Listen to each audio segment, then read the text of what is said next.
Good evening, and thank you for tuning in to tonight's Teen Talk. My name is Nicole, and I'm a Youth and Family Counselor with the Youth and Family Counseling Program of the Boys and Girls Clubs of the Fox Valley. This evening on Teen Talk, Dennetra Williams, one of our amazing store coordinators, will be providing tips and tricks on how to navigate Google Classroom. Tonight is a special one for you parents in the room, and we hope that you enjoy everything that we have planned for you today. Have fun, and we'll see you later.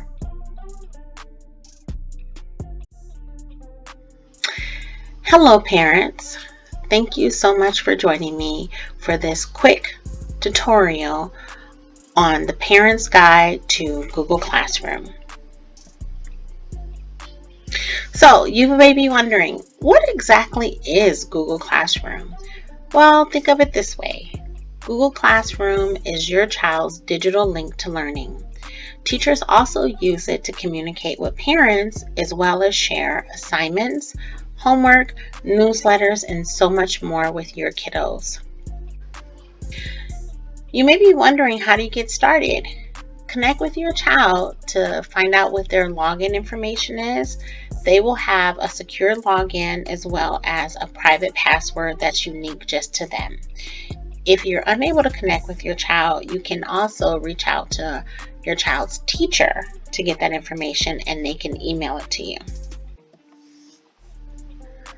Step 1.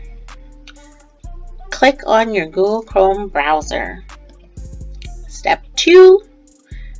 Simply type www.google.com into the web address bar.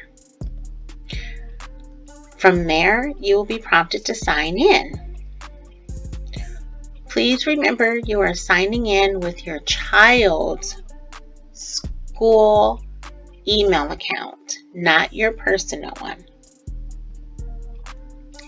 After you input your child's school email address, type in your child's password.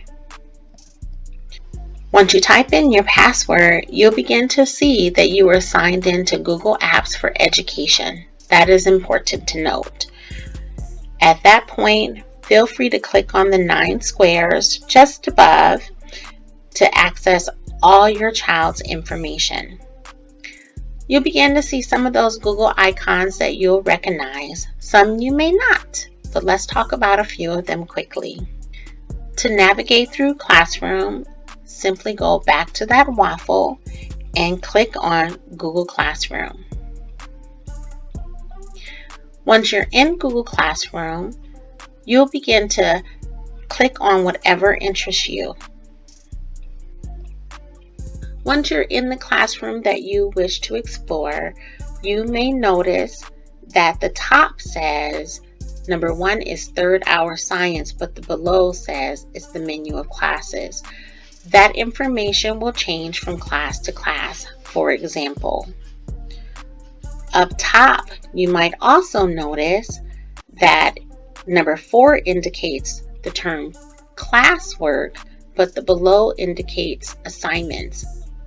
Some of the language is not exactly the same, but hopefully you get the gist of where you can find what you're looking for. Some key things that a parent might be interested in noting is the classwork tab, number 1, making sure you're viewing the class that you want to look at. Last thing we want to do is chastise our child for a class that they're not actually struggling in, right?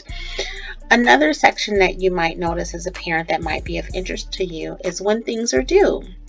So number 2 up top indicates view your work, but when you look at the grid for it below, 2 is stated that it's the area where you can see your grades. As a parent, I know we all want to know how our kiddos are doing in our classes. Another part that interests me as a parent is when are things due. So you have number 8, where it says the assignment due date. Below and up top, it states due today. That's where you can find the due date for that particular lesson that you click on specifically. But there is another due date section, number 3.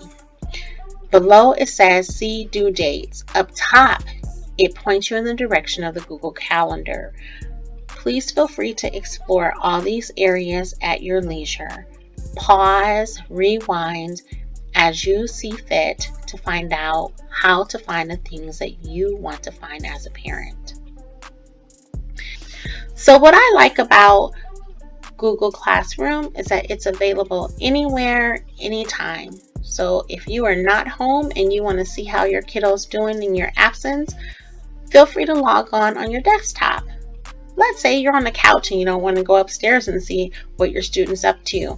Feel free to log in on your tablet, or if you're on the go and you're not even home, check them out on your phone. Whether you have an Android or an iPhone, it's still accessible, and I love that feature.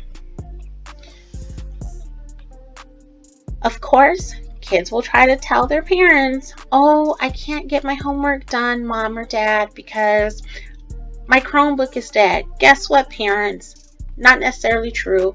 They can log in anywhere from any device as long as they have the internet and still access their Google apps to get their work done. I love that feature. That concludes this tutorial for any parent looking to figure out how to support their kiddo during these challenging times. Hopefully this tutorial has helped you gain more understanding on how to find your kids' work and what each of those apps and funny bubbles mean. But if you have any questions, please do not hesitate to reach out. Send us an email and we'll do our very best to help you stay connected with your kids' work. Thanks for listening and be well. Good night, everyone. I hope you all enjoyed the education and activities this evening at the Boys and Girls Clubs of the Fox Valley Teen Talk. The tips and tricks shared with us today will help you navigate Google Classroom with ease. We really enjoyed bringing this to you and look forward to bringing you even more in the days to come. We miss you all very much, and from all of the staff at the Boys and Girls Clubs of the Fox Valley, be well, be safe, and be you, because you're the best at it.